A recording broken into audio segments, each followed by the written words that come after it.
Chapitre 17. Conception du monde. Lors de mon ascension dans le ciel, je vis que les hommes furent créés au commencement de l'ère quaternaire. Par la suite, sur la longue route qui me mena à la rencontre de mon frère, je les examinai avec beaucoup d'attention. Et je vis que quel que soit leur pays et leur couleur, tous portaient en eux les règles de vie de l'humanité, révélées par la circoncision du cœur. Je vis aussi que ces règles étaient écrites dans la loi de Moïse, que beaucoup transgressaient en se perdant et en condamnant le monde. C'est un grand malheur, me dis-je, car ils croient fermement qu'ils sont aujourd'hui les hommes les plus intelligents que la terre ait portés. Il faut donc que tu les fasses remonter aux origines, pour qu'ils voient enfin ce qui leur en coûte d'obéir depuis toujours à des boucs qui réglementent leur vie et leurs pensées. L'esprit de groupe. Mais pour saisir les commencements du monde terrestre, il faut savoir qu'il existe depuis toujours autant de terres habitées dans le ciel qu'il y a d'étoiles, et que ces mondes sont tous reliés entre eux par la matière qui compose l'espace et avec laquelle les astres se forment. N'imaginez donc plus l'espace intersidéral entre les astres et intergalactique entre les galaxies, dépourvu de matière. Imaginez-le au contraire entièrement constitué de cette matière éthérée et subtile, l'essence, à partir de laquelle les astres se forment et se renouvellent, en étant tous reliés. Ainsi vous serez armés pour comprendre la suite des explications. Il faut également savoir que les ondes sont des vibrations de la matière, et que si certaines d'entre elles se propagent dans l'espace, c'est grâce à cette essence qui compose ce dernier. Or, de tous les êtres vivants émanent des ondes, et notamment celles qui forment la pensée humaine. L'esprit, c'est la pensée qui remonte de soi et qui s'envole pour laisser la place à d'autres pensées qui s'élèvent à leur tour, en créant ainsi un courant de pensée en soi et hors de soi. Il est en effet nécessaire que la pensée s'évapore pour qu'elle puisse se renouveler continuellement. L'esprit émane donc constamment de l'homme, comme un parfum. Et il peut se fondre avec d'autres esprits semblables pour n'en faire qu'un seul, et plus grand que l'on appelle esprit de groupe. Une personne seule et isolée peut réfléchir tranquillement, alors qu'elle ne peut plus le faire au milieu d'une foule dense qui lui happe l'esprit. On peut comparer cette foule à un incendie qui aspire les petites flammes qui le composent, ou à un groupe qui absorbe tous les individus qui le constituent. Un esprit ainsi formé est un esprit grégaire pouvant changer une multitude en un seul organisme, comme cela apparaît avec une meute de chiens qui chassent ensemble, ou à travers un banc de poissons qui se meuvent comme un seul, ou dans une nuée d'oiseaux qui évoluent dans le ciel comme un corps unique, ou dans une multitude de lucioles qui s'éclairent et s'éteignent en même temps. On peut le voir aussi avec d'autres êtres encore qui, groupés et serrés, forment pareillement un seul corps et un seul esprit directeur, auquel tous obéissent. Cette forme grégaire des choses et des êtres est générale dans l'univers, car tout ce qui existe est composé de la sorte. L'esprit céleste. Quel est le rapport de ces phénomènes de l'esprit de groupe avec le monde et Dieu? Voici, comme l'esprit remonte de l'homme, il remonte aussi d'une foule, d'une ville, d'un peuple, de tous les peuples de la terre et de toutes les terres du ciel. Et les étoiles ont un souffle qui propage dans l'espace cet esprit qui remonte des terres qu'elles éclairent et des mondes qui s'y trouvent, si bien que tous ces esprits ajoutés et mêlés n'en forment plus qu'un seul dans tout l'univers. Sans limite d'intelligence et de grandeur, il est l'esprit éternel du Tout-Puissant, cet esprit qui crée un monde vivant sur chaque nouvelle terre. Car le vivant qui se trouve dans l'intérieur des êtres ne vient point des êtres, mais de l'extérieur, et de tout l'univers forcément. Il s'agit du souffle de Dieu qui existe et se propage partout. Nous voyons ainsi, et pareillement à des petites lumières groupées qui fusionnent en une seule grande lumière, que les esprits des hommes fusionnent et forment un esprit grégaire immense qui s'élève dans les terres. Il apparaît alors que tous les astres de l'univers évoluent au sein de l'Esprit céleste et que, bien qu'unique, ce grand esprit est la somme de l'esprit des anges qui sont les êtres humains les plus nombreux de l'univers. Ceux-ci existent de toute éternité parce que Dieu et les anges sont un. C'est pourquoi les anges ne peuvent s'identifier qu'à Dieu. Jésus l'explique lorsqu'il dit qu'il est au sein du Père et que le Père est en lui. Cela parce que les Saints-Esprits sont les demeures de Dieu.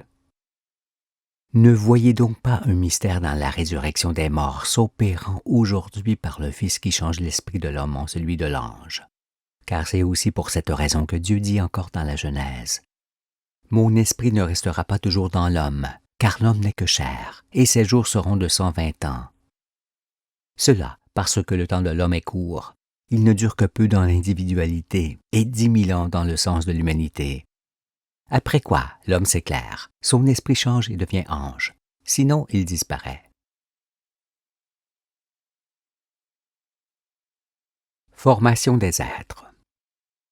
Pour saisir notre propre existence sur cette terre et dissiper les ténèbres, soyons conscients que la création des végétaux, des animaux et des hommes est le fruit d'une volonté. En effet, puisque aucune créature n'a pu naître de sa propre initiative depuis que le soleil brille et que la terre a de l'eau, il fallut forcément une initiative première à partir de laquelle le monde fut créé. L'initiative étant toujours issue d'une volonté et une volonté d'un esprit. Cet esprit, qui existe de toute éternité et qui créa le monde, c'est Dieu. N'étant point né à côté de l'univers mais dans son sein, notre propre existence prouve formellement que l'univers de Dieu est vivant. Parce que je dis à nouveau qu'on ne peut être vivant dans un univers qui ne serait pas vivant lui-même. Mais, lorsqu'on ouvre les yeux sur le réel, on voit alors que les savants sont fort éloignés de la vérité. N'ignorent-ils point qu'avant de briller, le Soleil était une étoile en préparation, comme Jupiter, Saturne, Uranus ou Neptune? Bien qu'ils n'en aient connaissance et ne sachent que la Terre fut bousculée de sa place lorsque le Soleil s'est éclairé, et qu'elle fit ainsi des va-et-vient qui sont l'origine des airs. Ils ne cessent cependant d'affirmer qu'ils savent parfaitement ce que fut l'origine du monde. Ainsi, ils n'hésitent point à dire que tous les êtres furent d'abord marins, et que, le long des airs, ils sortirent progressivement de la mer grâce au changement de leur corps qui leur permit de vivre sur la terre ferme. D'autres ajoutent qu'après cela, quelques êtres terrestres furent déçus et redevinrent marins.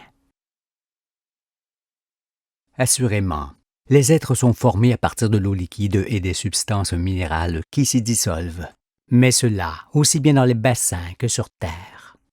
Vous semble-t-il qu'il serait plus aisé à un poisson d'attraper des pieds et un nez pour sortir de la mer où il a été formé, qu'à l'eau de le faire par le biais des pluies et de produire des êtres vivants sur les terres émergées?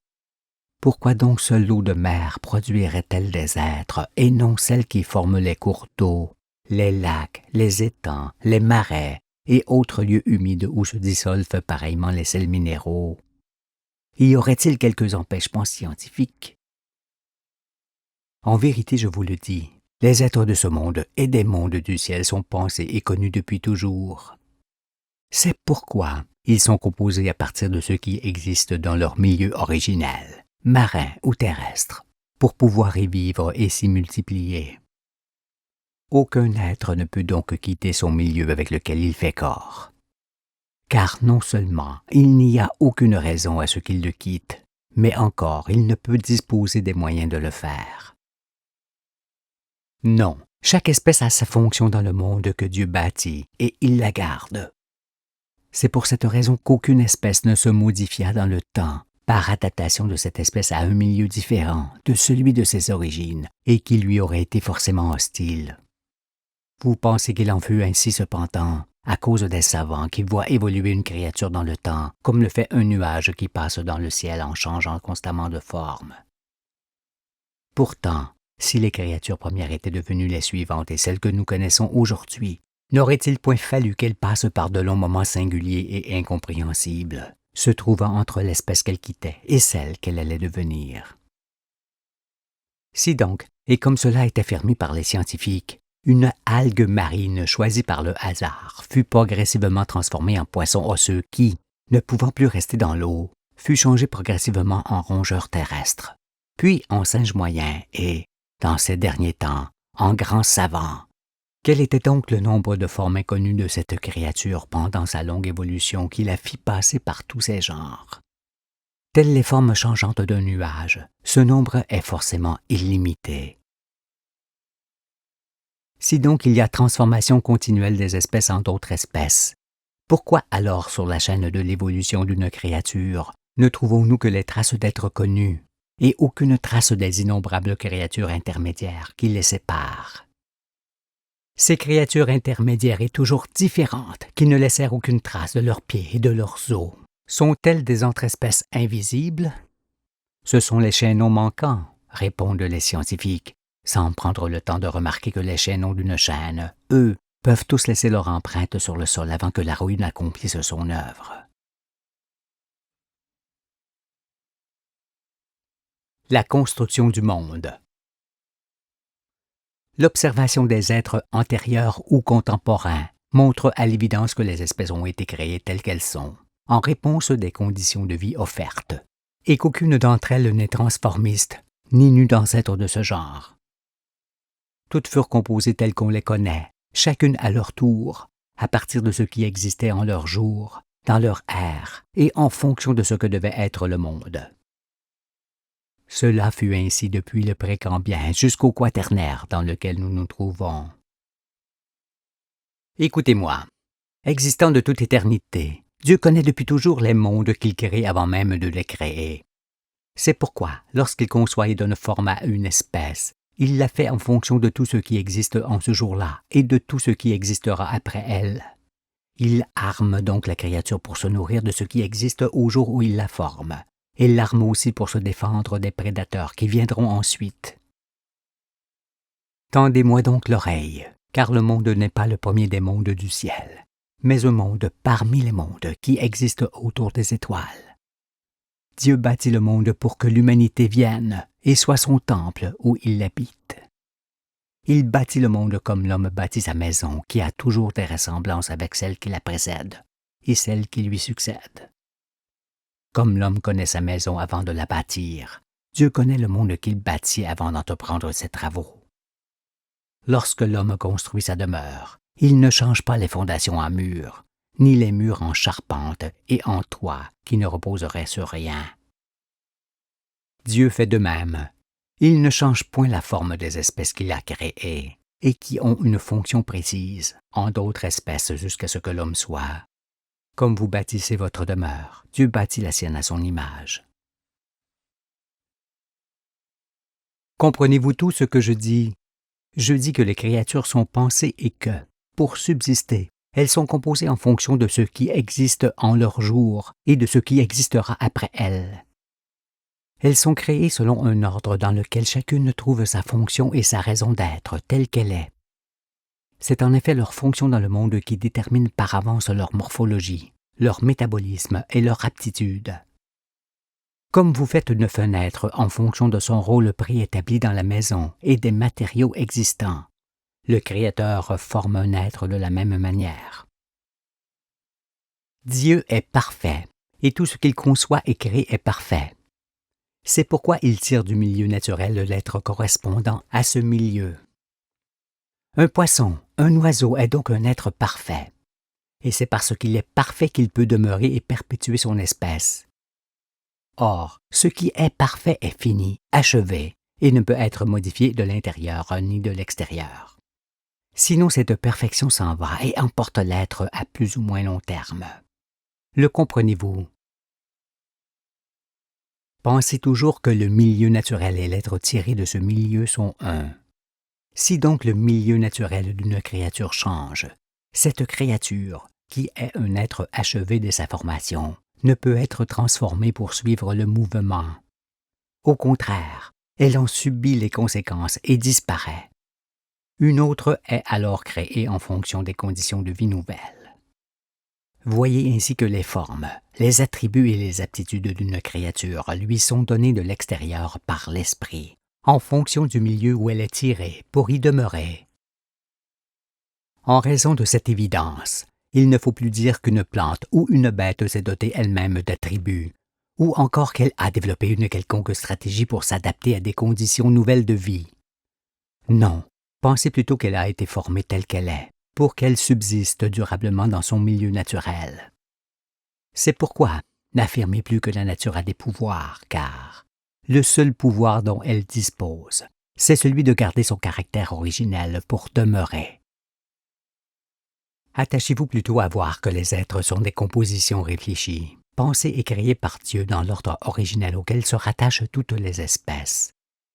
Voyez également que lorsqu'une espèce était formée dans un milieu déterminé, elle enrichissait d'autant ce milieu par sa présence, à partir duquel l'espèce suivante était créée, en étant bien souvent prédatrice de la précédente. Entendez ici que la créature est toujours la juste réponse et la somme de ce qui existe dans le milieu où elle est composée. Ainsi, de composition en composition nouvelle, on en arrive à l'homme, qui est la somme de toutes. Il est donc placé au sommet de la création, parce qu'il porte forcément en lui tout ce que les autres créatures réunies portent en elles. Étant dernier né sur terre, l'homme est l'héritier de tous les êtres qui le précédèrent. Il n'est donc pas une espèce comme les autres, car il n'est pas fondation, ni mur, ni charpente, ni toit, comme le sont les espèces dans leur genre. Il est maison tout entière dans laquelle Dieu habite. Plus aucun être ne pouvait donc être créé après l'homme, qui est forcément l'être le plus grand qui puisse exister. Ici ou ailleurs, il est toujours le représentant de la divinité. La Terre est un des innombrables jardins du ciel qui, à partir de l'eau, des minéraux et des changements climatiques, s'est continuellement enrichi d'espèces nouvelles jusqu'à ce que l'homme soit. L'on voit ainsi que sans les végétaux et les animaux qui précédèrent Adam et Ève, ceux-ci n'auraient pu être créés.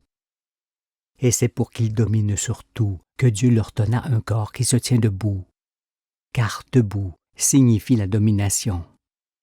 C'est pourquoi les bêtes qui se déplacent face contre terre redoutent l'homme, d'autant qu'elles ressentent qu'il est comme Dieu. En raison de cela, plus une bête est intelligente, plus elle craint l'homme, et plus volontiers elle se soumet à lui, parce qu'elle ressent mieux que les autres bêtes ce qui vient d'être dit. L'étude des changements climatiques, consécutifs au va-et-vient que la Terre fit par devant le Soleil, fera apparaître plus clairement encore que les espèces végétales, animales ou humaines, n'ont jamais été l'objet d'un changement de morphologie ou d'aptitude, mais qu'elles furent toutes créées selon leur genre, en fonction de ce qui existait en leur temps, et tel que nous les connaissons. Rien n'a changé en elles. Que l'on cesse alors de prétendre que l'homme est une bête comme les autres, qu'il marchait autrefois à quatre pattes et qu'il s'est exceptionnellement redressé le long des âges, parce que cela ne rend pas resplendissant d'intelligence ceux qui l'affirment, ni ne les couvre de dignité. Non, l'étude des astres nous montrera dans la certitude que l'homme fut créé dans 4 couleurs, il y a peu de temps et tel qu'il est de nos jours.